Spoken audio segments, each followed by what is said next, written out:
What do you think about NATO's Sentinel operation? Well, look, I honestly believe that everything NATO and Europe are doing right now is a complete joke. I am deeply ashamed of this Europe and of the NATO alliance. We have to cross our fingers and hope that Putin doesn't lose his patience.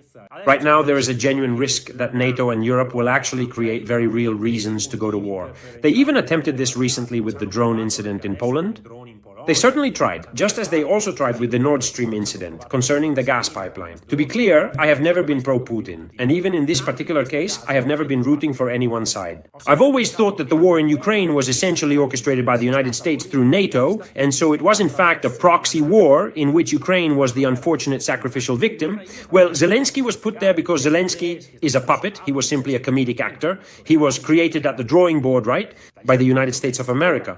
Now, with the new Trump administration in power, which is currently reviewing a whole series of things in terms of foreign policy, they would like to pull out, they're trying to pull out, but Europe, on the other hand, doesn't want to pull out because Europe doesn't want the war in Ukraine to end for a very simple reason. The European economy is collapsing, and the only way these unfortunate people have to save it, this European Union, is to keep it afloat through that famous rearmament plan, which is being promoted as their only viable solution.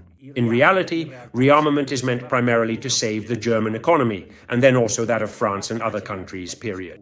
So, the moment the war in Ukraine were to finally stop, the peoples of Europe would almost certainly ask the European Union this question: why do we need rearmament? And so they keep scaring us with the bogeyman of Putin. But Putin has absolutely no need to invade Europe. No need at all, because Putin is the head of the largest nation in the world. Russia is the largest country in the world. It is full of natural resources, has extremely powerful allies like China and India, is part of the BRICS, which is a super solid bloc. They are the new masters of the world, okay? They are not in decline, like the West, like NATO, like the World Economic Forum. They are not in decline. They are growing, so he has no reason to invade Europe. And it's not that I'm saying this because I believe what he says. He has always said, I don't care at all about Europe.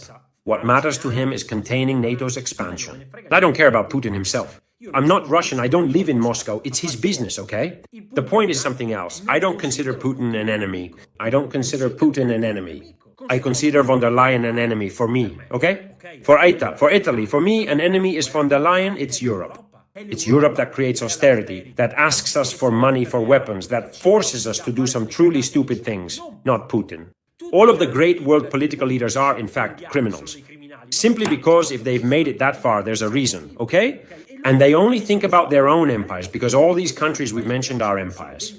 We are the ones who are vassals and an American colony.